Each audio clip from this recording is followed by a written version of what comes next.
Hello friends, আমি পল্লবীর মশলাঘরে আপনাদের সকলকে স্বাগত জানাই। আজ আমরা বানাতে চলেছি কামরাঙার চাটনি। চলুন দেখে নেওয়া যায় আপনারা বাড়িতে কিভাবে খুব সুন্দর একটা কামরাঙার চাটনি বানিয়ে ফেলতে পারেন।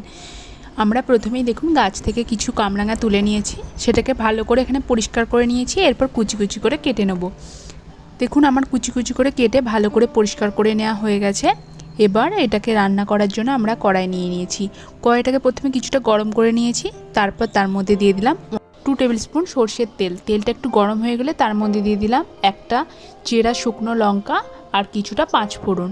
এবার এটাকে তেলের মধ্যে কিছুটা চটকে যেতে দেব। যখনই এই তেলটা আমাদের ভালোভাবে 5 ফোড়নটা গন্ধটা নিয়ে নেবে, 5 ফোড়নটা চটকে যাবে, তারপর আমরা আমাদের কামরাঙার কুচিগুলোকে এর মধ্যে দিয়ে দেবো। আপনারা চাইলে কামরাঙাটা সেদ্ধও পারেন, কিন্তু আমি বলবো আপনারা এইভাবে করে দেখবেন, এর টেস্ট আরও বেশি ভালো হবে। এরপর এটাকে আমাদের ভালো করে 1 মিনিট থেকে 2 মিনিটের মতো ভালো করে এটাকে ভেজে নিতে হবে।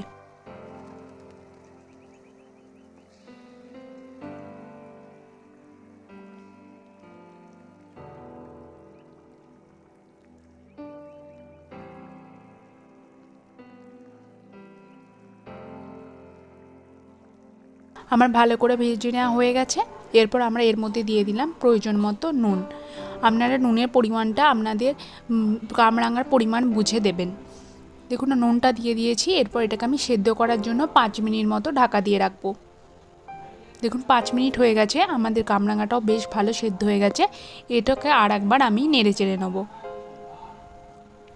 এটা খুব ইজি রেসিপি, কিন্তু যেহেতু এটা একটা সিজনাল ফ্রুট, তাই এই সময় এটা বানিয়ে দেখবেন, খুব খেতে টেস্টি হয়। এরপর এর মধ্যে আমরা দিয়ে দিচ্ছি চিনি। আপনারা চাইলে গুঁড়ো ব্যবহার করতে পারেন, কিন্তু আমি এখানে চিনি দিচ্ছি যাতে আমরা এটা বেশ কিছুদিন রাখতে পারি।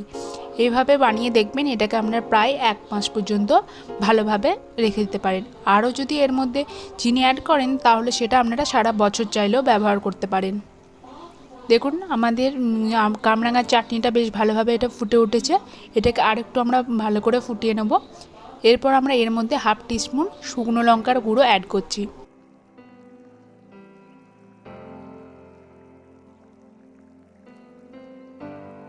দেখুন এটা বেশ ভালোভাবে ফুটে উঠেছে, আমাদের কামরাঙার চাটনিও রেডি হয়ে গেছে। এরপর আমরা ওপর থেকে আমরা 1/2টা পাতিলেবু রস এর মধ্যে দিয়ে দিলাম। এখানে আমি 3টে কামরাঙা নিয়েছিলাম, সেই জন্য আমি 1/2টা দিলাম। আপনারা যদি কামরাঙার পরিমাণ বাড়ান, তাহলে আপনাদেরকে পাতিলেবুর রসও বাড়াতে হবে। দেখুন এটাকে আমি আরও একটু ভালো করে নাড়াচাড়া করে নিলাম। একটু ফুটে উঠেছে, দেখুন কত সুন্দর এর গ্লেজ এসছে, দেখে বুঝতেই পারছেন। আর একবার নেড়ে চেড়ে নিলাম। এরপর আমরা গ্যাসের ফ্লেম অফ করে দেবো। দেখুন আমাদের কামরাঙার চাটনি একদম রেডি হয়ে গেছে। কত সুন্দর হয়েছে দেখে বুঝতেই পারছেন।